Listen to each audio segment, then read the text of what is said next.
game week here on #Beavers Football. Oregon State kicks off the season in Minnesota tomorrow night. Coming up, we take a closer look at the offensive depth chart. Nigel breaks down how Daryl Garrettson plans on distributing the football to all those weapons. Plus, we're talking defense. What will it look like with a change at the coordinator position? We're starting now on #Beavers Football.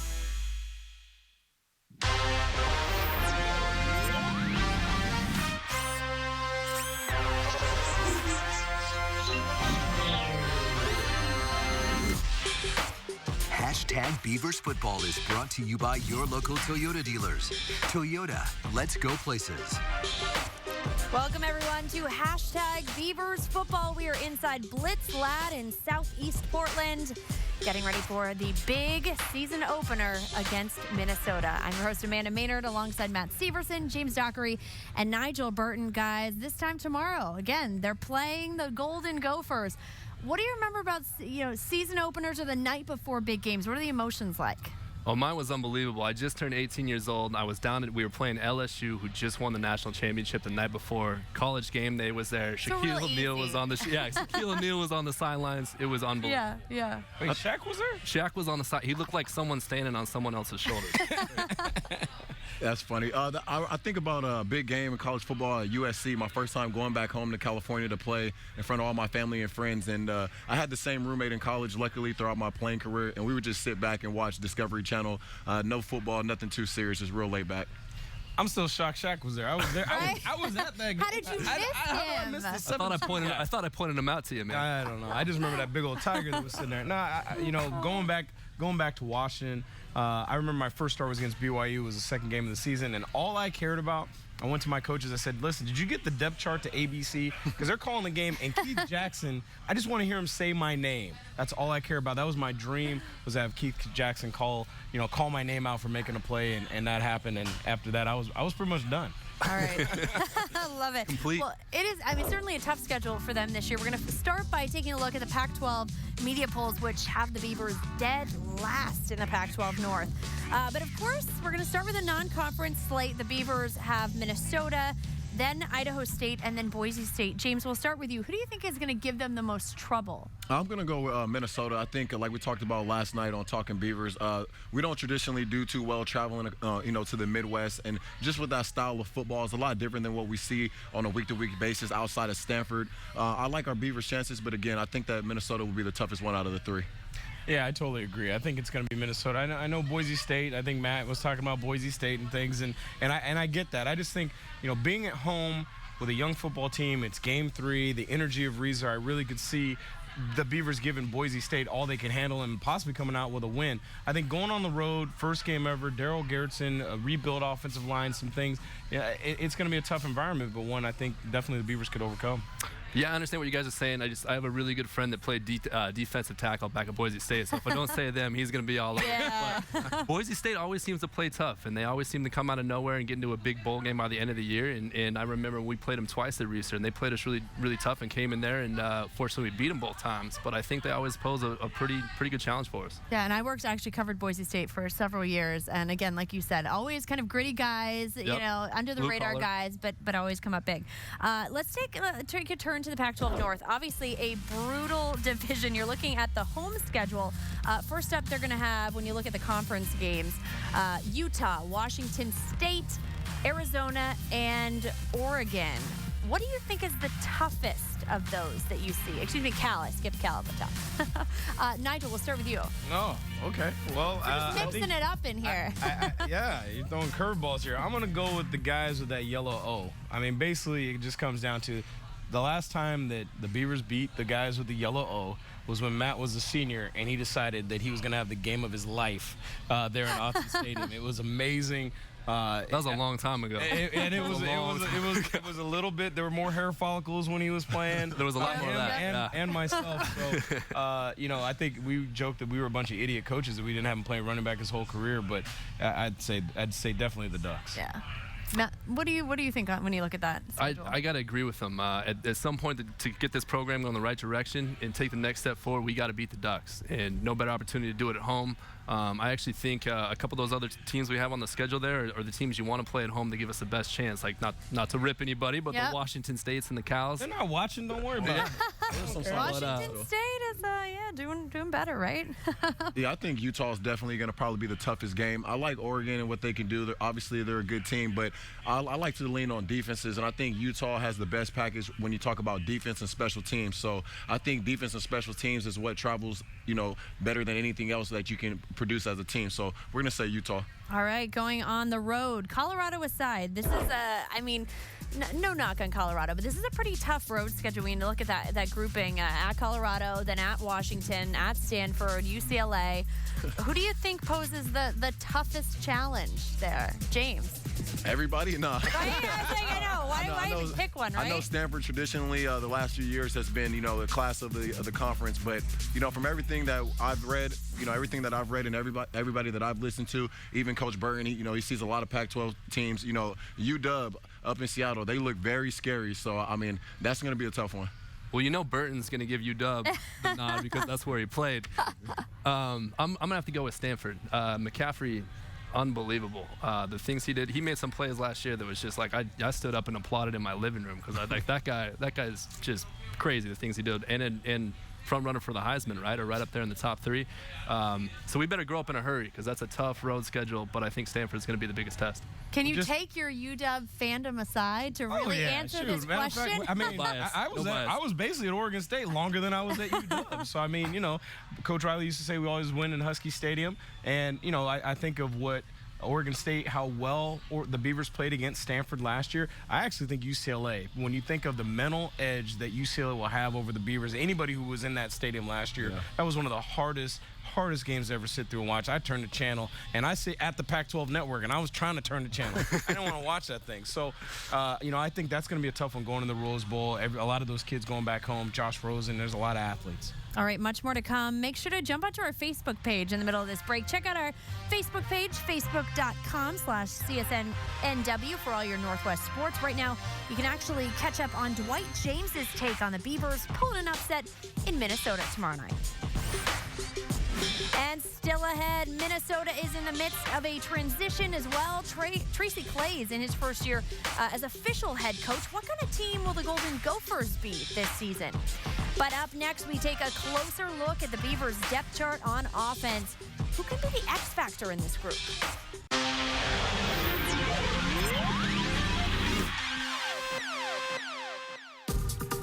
Welcome back to #Beavers Football. We are breaking down the offense. Let's take a little look at the depth chart. And you can see something interesting on there. 14 spots in offense, obviously. Only 11 can play. Yeah, exactly. This is really high-powered. Nigel, what stands out to you about this and what they might try to do on offense? Well, unfortunately, the whole depth chart's not on there because the starting nose tackle is actually the backup tight end. So, Elu is going to be the backup tight end, which I think is awesome. I would do anything to see 23 personnel, 2 backs and 3 tight ends in the game. I think when you see the way that the depth chart is, I think you saw the R-back and Paul Lucas. You saw a lot of different styles of wide receiver because they have so much offensive firepower. You have so many different guys that have different skill sets. I think they're trying to figure out, one, how do we get everybody on the field and distribute the ball? And 2, how do we keep all these kids here? Because, so let's create our position because you're a starter now. Oh, okay, I'm a starter. When in reality, depending upon the package, depends on whether you're actually going to start the game. And Matt, how can you see them kind of utilizing some of these guys? I mean, again, you look at especially that receiver group. I mean, it's so deep. You got a lot of interesting folks in there, especially with Seth Collins moving to that over there. How dynamic can that group be? How would you utilize them? Well, the good thing, first and foremost, is we got those guys. Like Nigel's saying, we got to keep them happy, but we got some toys we can play with now. I think you're going to see a little bit of everything because we got the guys that can go down the field and Jordan Villeman. Seth Collins, I'm excited to see what he can do because we're gonna put him in the splice sweep. We might let him run a little bit, and then if you just get him in space and let him go, he's dynamic. So I think the personnel will be dependent if we're trying to get the ball down the field or there's going to have those packages where you could have a little bit of everything, but it's going to keep defenses guessing, and I think that's going to be good for us. Yeah. I think when you watch all that, I think that guy right there, Paul Lucas, has got some serious skills. And I think you try to mix him with Ryan Nall and then also putting him in the slot. Obviously, Villemin and Seth are going to be your deep threats and letting Bolden work the middle. The guy who's really lost in the shuffle that they're going to try to have to figure out how to keep him around is Hunter Jarman. Right. Because he's the guy who, you know, he showed flashes against Michigan. He showed flashes of He's made some plays in his career. Yeah, and now he's a backup, and probably if you rank him, he's probably sitting about 6th or 7th, you know, in terms of who's getting on the field next. So it's going to be a struggle for him. It's a good problem to have. That's why I'm really curious to see what the offensive line is going to do, because if they can gel and we can run the ball and they can protect Garrison up there, I think that, I mean, we have tons of weapons, just more than any. We have more weapons than we've had in the past 3 or 4 years, in my opinion. Absolutely. So, you know, from a defensive-minded guy, how scary do you think this receiver group could be? I mean, it's only as scary as good as the offensive line is. Like, if we can't block anybody up as a DB, I'm sitting on all the routes. I mean, but if they can block them up, then, you know, it gets a lot more terrifying. All right, still a lot more to come. Later in the show, we're going to break down the defense, what Kevin Clune brings to the table as the newest defensive coordinator. But up next, we stick with offense. Daryl Garrettson, the new leader of this crew. Just how good can he be this season? Beavers fans are pretty excited to see just what Daryl Garrettson can do this season. New signal caller, Nigel had the chance to sit down with him to kind of get his thoughts on the season ahead. Camp is going right now. What are you guys working on the most? We're here in the weight room. What is the thing that you guys are working on most right now in camp? Right now in camp, we're just working on our operation as an offense, getting our schemes down and really playing at a pace that we want to play at, we want to dictate. So once we get that done, I think we'll be all right. You didn't get a chance to play last year, but what skills do you bring to the table that Beaver fans can look forward to seeing from you this season? What I bring to the table, I just bring a lot of leadership, experience that I've gained over when I was at Utah State. Just being a guy that guys can look to in crunch times and kind of look at as a relaxing presence and calm everyone down. And hey, it's still a game. We still gotta execute no matter what the situation is. Well, you mentioned last year you set out. There was a little bit of a QB carousel between Nick Mitchell, Seth Collins, Marcus McMaryion. You're watching. Now Nick's gone, Seth left, came back. Marcus is still there, you're there, and now obviously a true freshman coming in. How has the dynamic of the quarterback room changed? What's different about it now versus last season? You know, we're a room. It's not a separated room. We're a tight-knit group. We're guys that like being around each other. There's no hostility in the room. Guys get along with each other, and sometimes that's hard to have when there's one guy playing that position on game day. You know, it's hard to not have animosity in the room. So I think just being able to have guys in a room where we want each other to exceed as well as ourselves. Every team has a goal. Players have their own individual goals. What is your personal team goal for this team in 2016? My personal team goal is for us to win 8 games. You know, that'd be ideal. That'd be great. And to push guys to do that and to buy in and to, you know, get them to believe that too. And that's the one thing you got to get guys to do is just believe. And once you get that belief in everyone else, then guys start to play like they can win, like they will win. And once that happens, that's hard. It's hard to beat. 8 wins, huh? That's a pretty bold prediction. Nigel, what did you think when you said that? You know what? As a coach, you're like, 8? What about the other 4? Exactly. So, anyway. Do you feel like he is the right guy at the right time for Oregon State? No question. No question. And I think, you know, you kind of read between the lines of what Daryl was saying there. He talked about how the room had changed, and there was now a sense of camaraderie. There was a sense of, you know, everybody working together and not being out for themselves. So what does that say how maybe the room was last year when you had so much youth, so many freshmen room, and maybe as the season wore on, it was, you know, what about me? I can screw up as good as that guy. So, you know, I think it's great that he's now in the room. He has that calming presence. I think, you know, we talked about smooth as silk last night in terms of his demeanor when things get hot and have pressure. Seth not being in the room is probably helpful. And now, you know, and there's a defined role. And I think there's a reason that Gary Anderson said, this is our guy, before they even started camp. So there was no controversy, and I think maybe that would calm that room down and calm the offense down. That's a great point, because if you're fighting amongst each other in the locker room and in the meeting rooms, I mean, you got no shot. So the first thing he brought up is like, hey guys, I'm taking it in this direction. We're gonna win 8 games. Come with me. Let's go. That's what you want to see from a leader, and that's awesome. I'm hoping he's like a Baker Mayfield clone or kind of twin, or if you will, because I think he can run a little bit and throw and make some plays. So I'm excited to watch him play, and hopefully 8 games. I'd be happy. Yeah, just looking at those clips, especially the one that Coach broke down, it just brings nightmares for a DB. Just, the receiver running away, the quarterback's rolling out, and he throws a dart. I just think, with him, he makes great decisions. You see the last time that he got a lot of time to play, he had 18 touchdowns, only 10 interceptions. And so, again, defensive guy. I love when the offense doesn't turn the ball over. We can get over there, drink our water, get hydrated, get ready to go back out there and go 3 and out. Transferring, sitting out, what do you think that year has done for him? Well, obviously, it's earned some credibility amongst his teammates. I mean, I think there's a level of sacrifice that takes. And I think everybody who tries to avoid redshirting. So to make the decision after you've already played, after you've already had the limelight, and you've been the guy to come in. And how interesting now is it that Chucky Keaton, who he was backing up at Utah State, is now part of the coaching staff. So I think between him and McGivern and everything, I think that dynamic has got to be really interesting. Okay, we want to take a look at a play from Garrettson in our standard TV and appliance play breakdown.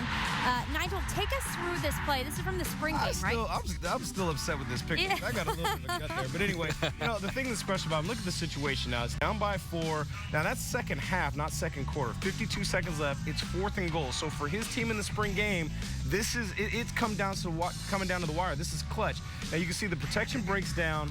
The defensive end's coming free, and every single eligible receiver or running back for the Beavers on offense is covered by all of the linebackers and secondary players.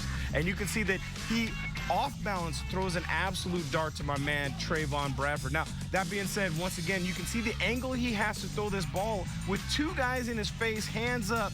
And I mean, it was such a great play, and shows really what Beaver fans are going to really need from Darryl Garrettson as this offensive line starts to gel. When you have all those weapons, you're going to have to try to buy some time, because you don't have the Dallas Cowboys offensive line there. You're not going to be like Dak Prescott sitting there having a cup of tea in the pocket. That's not going to happen for you. So how can you buy time, create plays? And I think they got the right guy to do it. Where do you think he stands when you look at the slate of great quarterbacks in the Pac-12? Because there's a lot of them. Yeah, that's a tough one to answer, because, the Pac-12, every week you think they have a pro-type quarterback, so I just think we have to wait and see how he does with live bullets in the Pac-12. This is a conference known for receivers, known for quarterbacks, but based on a throw like that, I mean, you're a high-ranking quarterback if you can make that throw consistently. Well, the good thing, right, is he's not coming in with any pressure. There's no recruiting, hoopla. People aren't expecting him to, knock it out the park. So he's kind of got it set up where he's obviously is confident in himself.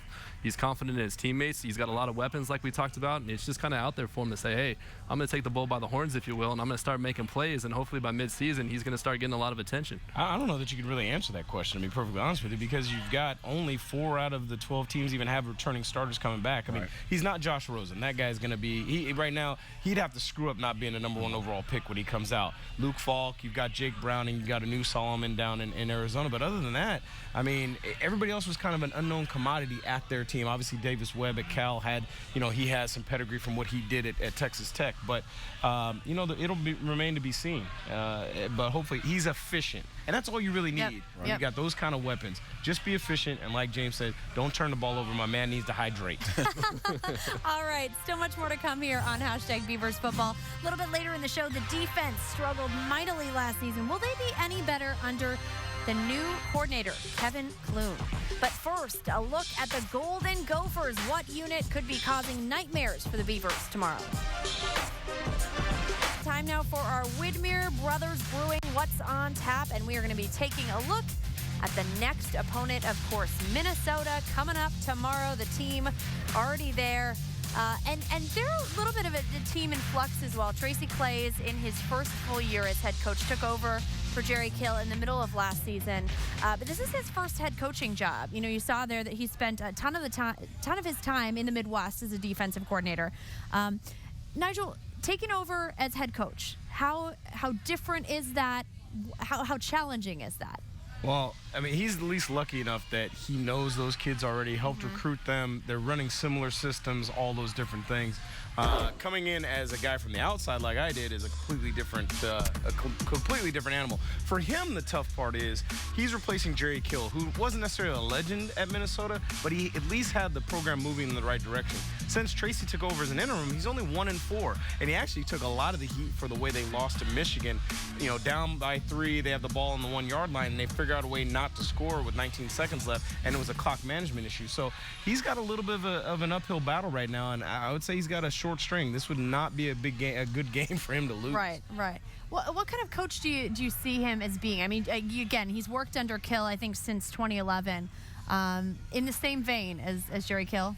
Well, I think, from 2011 to 2015, he's a defensive coordinator. So typically when you have a defensive coordinator that's a head coach, it's going to be a lot of run game and clock management. And that fits into the Big Ten style of play. Run the football, play action, limit the turnovers, play solid defense, and don't beat yourself. You know what's funny is, though? He actually took the entirely different approach. I think that was their philosophy, was pound it. Hard-nosed And what football. they ended up doing was, I think he didn't like the fact that in his mind they weren't balanced enough. Right. So he ended up bringing in a new offensive coordinator from University of Louisiana Lafayette and Jay Johnson. And the whole idea was, how can they open up the offense, because they felt like they were too conservative. So I actually would look forward to probably about 35 pass attempts against the Beavers to see if they can try to really establish opening up that passing game. Which might help us in the game because, as I said, with Kill recruiting, they don't have that personnel necessary to throw it all over the yard like we do in the Pac-12. So we'll see what happens. Similarly, preparation-wise, I know Gary Anderson said he actually watched a little bit of Louisiana Lafayette in addition to, obviously, Minnesota film. I mean, how do you prepare for something like that when you are kind of having a new offense that you're going to be facing? Yeah, I've had to do that way too many times. I swear, it was like every time I was like, hey, who we starting with? What do you mean it's his first game there? What? And so then I'll not forget, we played Notre Dame when I was in Nevada, and I'm watching YouTube videos. We're sitting there, we're watching guys in their kitchens do remakes of Charlie Weiss breaking his kneecap. I mean, it was so bad because they had a new system they were installing. So it's a little bit of a guessing game. You're really trying to watch we're watching local news broadcasts, trying to see, is there anything we didn't see before? Is there something that looks a little bit different? So it is a little bit of a guessing game, and this is where you figure out who is that great in-game manager. Who's the guy who can communicate to his guys? Let's take the game plan we just practiced. We may have to toss some things, communicate what the changes are going to be, and implement them all on the sideline. It's so funny to hear Coach say that they watch, newscasting to get some plays, because they're always on us about watching film, and we think that we're overexposed to all the film we watch, and then they go home and watch more film on the news. I love it. You do have a senior quarterback, Mitch Leidner. And you look at his numbers, they're not anything super stellar, but some are actually calling him a first-round draft pick. Do you think that, from what you've kind of heard and seen, do you think he's worthy of that talk? Is he going to be really tough for the Beavers? He's got a big arm. He can make all the throws. Looking at his numbers last year, you can see 14 touchdowns, 11 interceptions. That doesn't really scream first round to me. So I think he's got some ways to go in decision-making. Category, although I was never a college D1 quarterback, so I can't really get that hard. There's a little bit of pressure involved in that, as I understand. But I think first round's probably a little generous, but the kid's got a big arm. So, we'll see how he does this year. Yeah, when dealing with the NFL, you got to think about a few things. Height, size, and weight. He obviously checks off on all those. And then from a standpoint of potential, NFL is always looking for potential. How can they mold this guy with his height, size, and weight? They can put their hands on him and mold him into be a system quarterback for whatever team chooses to, take that risk. Yeah, and he's a pretty mobile quarterback. He lost 20 pounds in the offseason, so he should be even more mobile. James, how do you see kind of the defensive side for Oregon State, defending against a mobile quarterback like that? Not to be overconfident or anything like that, but, when you're a Pac-12 defense, I don't think we worry about too much what quarterbacks we're going to be playing against. Because any given year, we're going against 2 to 3 potential Heisman candidates in our conference. So not to toot the horn of the Pac-12, I just think that when a star quarterback's on another team, we're pretty used to that. And go ahead. I'm with James. Like you're playing in the Pac-12, you see a dual threat quarterback running all over the place every week. So if you get one from the Big Ten or from Minnesota, you better be able to say, "Hey, this is old hat. We got this down." And speaking of the defense, the Beavers' offense is going to really find out just how quickly, whether they have gotten better or they haven't, because Minnesota has a really pretty good defense. They're ranked top 25 nationally in total defense last season. Where do you see them giving the Beavers the most trouble? Oh, I mean, when you look at them statistically, they aren't great at getting pressure on the quarterback, which actually is a good thing for the Beavers because they're still trying to get their offensive line to gel. You know, I think when you really look at them statistically, they were middle of the road when it came to, you know, their run defense, and their pass defense was the one that was a little more highlighted. But I'll be honest with you, a lot of times you'll see your top 10 pass defenses in the country are really because they can't stop the run in on those teams. So, you know, sometimes that's not exactly the statistic to look at. So, you know, I think this is kind of it's a good program that you know, has some things. They're in some flux right now, and they need to figure out whether they're going to get over the hump or not. And it'd be great to see the Beavers keep them on one side of the hill.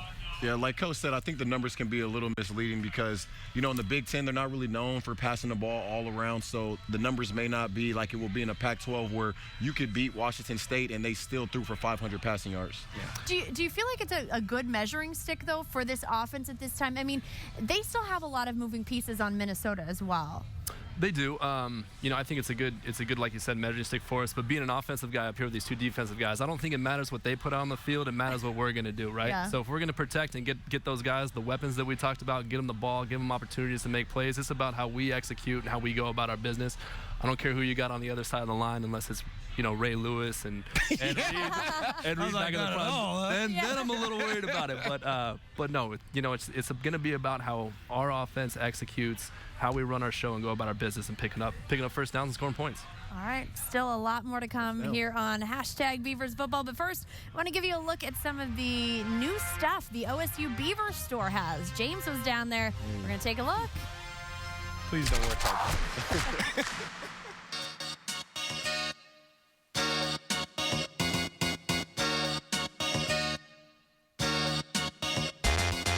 Hey, I'm James Dockery at the OSU Beaver Store. We kick off our football season Thursday at Minnesota. What better way to kick off the season than wearing what the coaches and players wear? As you can see, what I have on, the black Oregon State coaches polo. If you like what I'm wearing, you can also get that option here in white. In between these two beautiful polos, we have a very popular Nike Dry Fit. Rumor has it it's flying off the shelves amongst Oregon State student athletes. If you want to be like Coach A even more, put on this Oregon State Gary Anderson Nike visor, okay? And ladies, we didn't forget about you. As you can see, we have 3 different options for the upcoming season. We have 2 Nike Dry Fit t-shirts complete with the mesh shoulders to keep you a little cool as the games are still hot early in the season. And when the games start to get nippy and cold outside, we have a brand new Oregon State Beavers Nike hoodie. We have everything here and more at the OSU Beaver Store. Fans start here.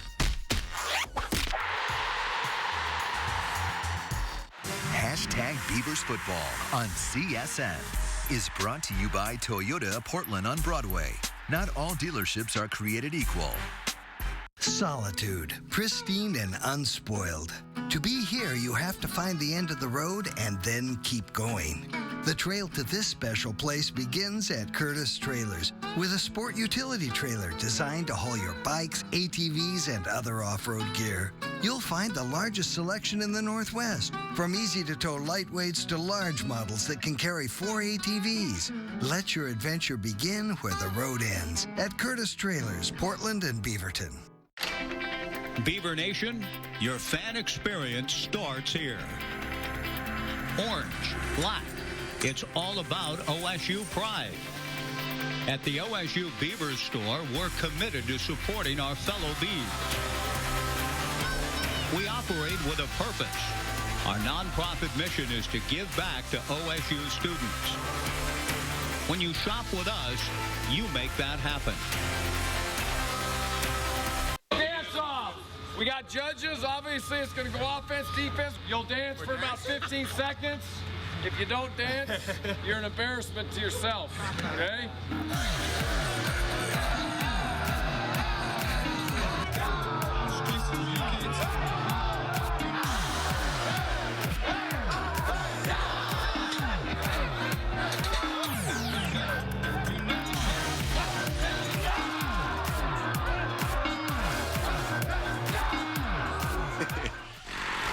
And that is your flat tail, damn good moment. Some skills there, some major dance skills. It's debatable. I like the guy who's doing the splits. I will say that was impressive. Matt with like the orange the orange top there. Yes, yeah. That was you? I wasn't gonna claim Right? it. I wasn't gonna claim it. I want to know what your go-to dance moves would be. Because that's important. You got to know if somebody challenges you to like a dance battle. I'm definitely not throwing down the splits like Big 99 did right there. That's not my repertoire, but. Man, a dance battle, I guess I have to go back to the 90s, do a little Harlem Shake, a little, Yeah, maybe a little, that's good. maybe a little jerk, Southern California boy. Shoot, man. I'm like Will Smith and Hitch, man. I just do the rock steady. Just a little. That's it. That's it. All right. Nice little Keep it in the comfort lean zone. with the rock. I'm good with the instructional songs, like Cha-Cha Slide, There you you know, go. like where it tells you exactly what. Unfortunately, I got busted online. So if somebody goes to my Twitter feed, there's a bad scene from some techno. I got a Techno, huh? There's a couple of those scenes, isn't there? There's not just one. Like I heard there was a couple. I don't know. A little Diplo action. Yeah, that's all right. You know. All right. Back to the real important stuff now. Our Mike Parker caught up with one of the more experienced O-linemen, Dustin Stanton, in our Toyota interview to check out how the guys are feeling before they kick off the season. It's going to be good to hit someone with a different color on, for sure. But, you know, we've been preparing like crazy all off season and all camp. It's been a great fall camp, so, you know, we're nice and prepared and ready to go. Tell me about how prepared you guys feel going into year 2 now with the 2 coordinators and the ability in the second year to execute all the stuff you want to offensively. Mm-hmm. Yeah. This offseason has been huge. Working, you know, getting the scheme down even more. It's just a whole another offseason of work that we've been doing. So, you know, we're more prepared, more comfortable with the scheme. And having Coach McGivern and Coach Woods, you know, taking on those roles has been great for us. You know, and they're 2 extremely smart coaches, and it's been fun, you know, to work on the schemes and detail everything up. So we're you know, the veteran group on the field for the team, and we're very comfortable in that role. You know, all of us, the whole unit has been meshing really well together, the 1s and 2s, and we've had some guys, you know, fill in, step in, kind of across the board there in those 5 spots. And with that, it's just been meshing, you know, which is awesome. So we have really good chemistry. We're, you know, for the most part, we have some experience, some guys on the line with experience from years prior. So we're ready for that role. And we're ready to get going. And again, you know, it comes down to that energy. I think we bring a lot of energy as a unit to the table. So we're just ready to go. And here's a look at the offensive line as it stands now. And it's a pretty interesting group to watch. A real blend of experience, some guys even making their first collegiate starts this weekend. I want to start, though, with the loss of Sean Harlow, maybe for the entire season. He said it's likely that he will redshirt this year, returning from that broken ankle. Matt, we'll start with you. How big of a blow is that? That's a tough one. Because he was he's been the leader of the offensive line for the last couple of years. And as a running back, I just love the way he plays because he's got a mean streak in him. I mean, he's nasty. He hits people in the mouth and he gets after it. And then he's the guy that's always running down the field, picking his ball carriers back up. So he was the leader of the offensive line. That's a big blow. Hopefully he'll be back later this year or next. But it's up to the guys that are playing now. Hey, here's your opportunity. Time to step up and make things happen. From a coach's perspective, to have 2 guys making their collegiate starts in this game, including a center, is that a little scary for a coach? It's college football, so everybody's going to have to do it at some point. I mean, when we were coaching, and when I was coaching Doc and Matt here, I remember, you know, we went to Cal, lost one of our best corners, and I had to start a guy. And oh, by the way, Cal had some dude named Deshaun Jackson who was on the other side, and all you try to do that week is really build their confidence, is let them know, listen, man, the guy over there puts his pants on the same way you do, and you're here for a reason. You're a Pac-12 football player, and we could care less who's on the other side. Just like Matt says, it's about you and how you execute. And all that guy did was hold Deshaun Jackson to 4 catches for 5 yards. Tim Clark? Was that TC? Yeah, Tim, I hope you're watching this. I know you. Yeah, right. There you go, Timmy Clark with a little bit of love. So I mean, you know, I understand this is Johnny's first deal, but I mean, he's played before. He's a Pac-12 player. Go out there and represent for the Beavers. And looking at the line, kind of as it stands now, what stands out to you? I mean, do you feel like they're a cohesive unit? How much time does it take with kind of a real mix of experience levels to kind of get to gel as a line. I mean, when you look, we have 2 seniors and a junior, so that obviously shows that we have some experience. And then the main thing I like about it, I just think that we got bigger. Even if you look at the freshman, he's 6'7" at the left tackle position. That's great because he has length. He's able to get to the D ends before they get to him. And we're over 300 pounds pretty much at every position, so that looks good. The part that's unique, I think, about these guys, which is pretty funny, is most offensive linemen by nature are pretty quiet guys. They follow. And this group is totally different. If you know Dustin, you know Fred. Fred's the guy who's the jokester. He's loud. He's probably the guy who, everybody kind of gravitates around Dustin. I mean, Dustin's a really focused guy. He's a talker. Obviously, Sean was already a captain. That's a unique group. Right. And so I think this offense is going to actually lean on their experience, leadership, and the playmakers on the outside. There's some things that could happen. All right, up next, we're taking a turn and focusing on the defense. What is the unit going to look like under a new defensive coordinator?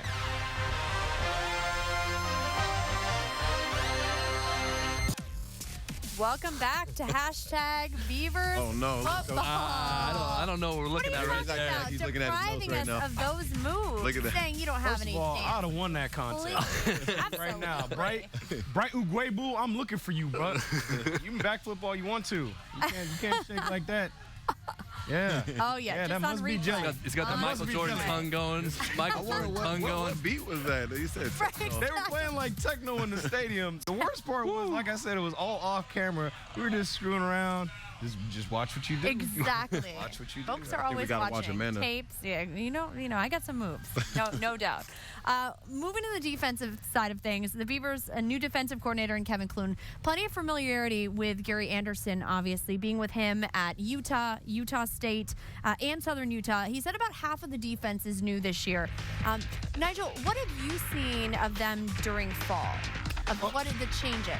Well, it's funny. I got a chance to interview Kevin, and we talked. We've talked ball. I think we were texting last night, and I asked him what's going to be the difference between him and Kalani, because each guy has their own DNA, their own thing that they like to do, and Kalani, obviously with what he had, he wanted to play man, but he wasn't a big blitzer. Kevin's like, look, if I had a chance, I would just play man and blitz every single down. And I asked him, well, do you feel like you have the guys to actually do that this year? And his response was, no, but we could do it more than they did it last year. So, I mean, when you look at their secondary, the guys that they have, and you got Xavier, and you got Devin Chappelle and Brandon Arnold and Tristan Deku. You've got some guys, and then not even talking about Dwayne Williams, who really was the star of spring. Right. You have some depth now in the secondary to maybe do some things that he wants to do in terms of bringing pressure and mixing it up. James, what is kind of your assessment of the defense so far? I think, we just got to wait and see. Because just like Coach said, if we're able to play man-to-man on the outside, that really frees up your defensive coordinator to do a lot of things. It's hard for a coach to really call the game how he wants to call if you have corners that are playing, 10, 11 yards off, conceding, short routes anytime the offense wants it. So I think one thing that stands out to me, though, you have the Utah State program, and you have them at 17 national for total defense. I would like to think that we have more talent than Utah State, so I'm really curious and interested to see what he's going to do with our group. I think Coach hit the nail on the head, too, as far as the experience factor goes, because last year, like he was saying, it's just so vanilla. You can't call the plays that you would normally call, or you can't put pressure on the QB when you like to, just because you don't know if the players have the experience to execute like they should. Hopefully this year we're that much more deep. We have the experience, and we can go kind of gamble, if you will, to make big plays or put the offense in a tough situation when we need to. Yeah, the one thing from fall I would keep an eye on, and things that I saw in practice, and I talked to Gary about this, is they like to do a lot of things with disguise in the 3-4, bring pressure from different angles. I still think that they're young in enough areas that they had to show some of where they were coming from pressure-wise early. When you're playing against a veteran quarterback like they have at Minnesota, that could bite you in the rear. So I would say that I hope that this last week or two, since I haven't seen them practice in the last week or two, that they've really worked on disguising their blitzes, disguising their coverages, and I think they could have some success. Yeah, that'll be very important. One thing I read about Minnesota this week is that the quarterback is going to have freedom to go up to the line and have multiple audibles at the line of scrimmage. So it's going to be very important that our safeties are able to get false looks and get out of it, because if a quarterback can come up to the line of scrimmage and see what you're in right away, it's trouble for the defense. All right, hold that thought. We're wrapping things up when we come back. What the Beavers must do to pull out a win in Minnesota, our analysts weigh in. Okay, it is time now for our Papa John's Ingredients to Victory. If the Beavers score a touchdown, you win the following touchdown with Touchdown Tuesday. Use promo code Beaver 7 for 50% off of your online order at papajohns.com. Yum. So we're gonna start with you, Nigel. What are your ingredients to victory? You know, I think the biggest thing for me is getting Daryl Garretson going early. I would love to see them come out with the X, the Y, the Z, the R back, see as many eligibles as you can get on the field and spread these guys out and dink and dunk them, because they can't get pressure very well anyway. And let's see if we can use those athletes that we have to make some things happen. The second thing is, got to keep Minnesota under 3 yards of carry rushing. This is not an offense that's ready to start tossing the ball around and beat you that way. So if you can make them one-dimensional and tee off a little bit with Kevin Clune and everything he's talking about and bringing pressure, I actually think they steal a win and have a great flight home.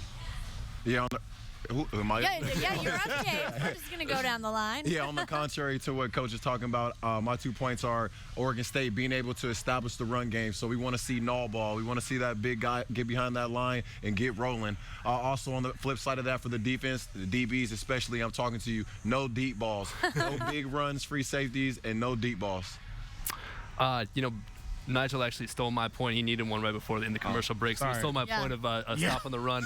But Minnesota's, they've always been a smash mouth football team. They just want to run it down your throat. I believe their top back is out, but their second back, I hear, is a big boy who likes to run downhill.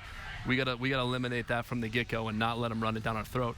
The big thing for the offense is we got to convert over 50% on third downs. Like James was saying, the DBs on our side, the linebackers, they need their water breaks. They need to get rehydrated and keep their feet up.